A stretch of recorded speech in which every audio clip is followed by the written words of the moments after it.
Hapo mwanzo walikuwapo Neno, naye Neno alikuwapo kwa Mungu, naye Neno alikuwa Mungu. Huyu mwanzo alikuwapo kwa Mungu. Vyote vilifanyika kwa huyu, wala pasipo yeye hakikufanyika chochote kulichofanyika.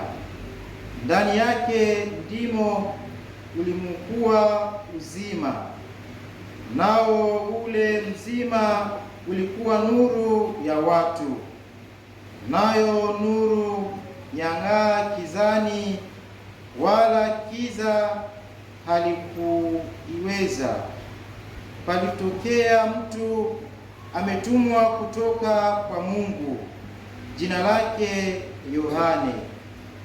Huyu alikuja kwa ushuhuda, ili alishuhudia ile nuru, wote wapate kuamini kwa yeye.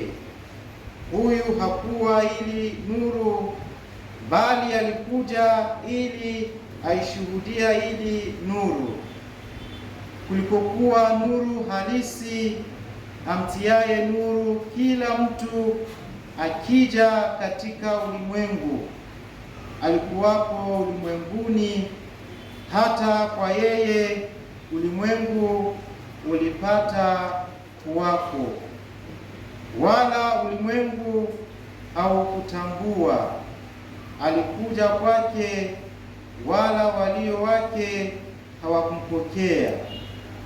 Bali wote walimpokea, aliwapa uwezo wa kufanyika watoto wa Mungu, ndio wale waliaminio jina lake, waliozaliwa si kwa damu, wala si kwa mapenzi ya mwili, wala si kwa mapenzi ya mtu, bali kwa Mungu. Naye Neno alifanyika mwili, akakaa kwetu, nasi tukauona utukufu wake, utukufu kama wa mwana pekee atokaye kwa Baba, amejaa neema na kweli. Yohane alimshuhudia, akapasa sauti yake, akasema, huyu ndiye niliyenena habari zake, ya kwamba ajaye nyuma yangu amekuwa mbele yangu, kwa maana alikuwa kabla yangu. Kwa kuwa katika utimilifu wake sisi sote tulipokea, na neema juu ya neema.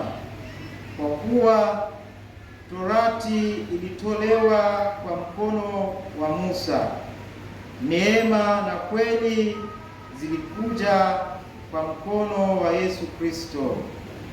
Hakuna mtu alimwona Mungu wakati wao wote.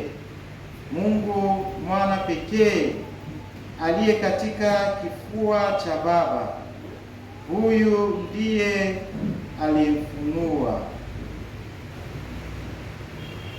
Neno la Bwana.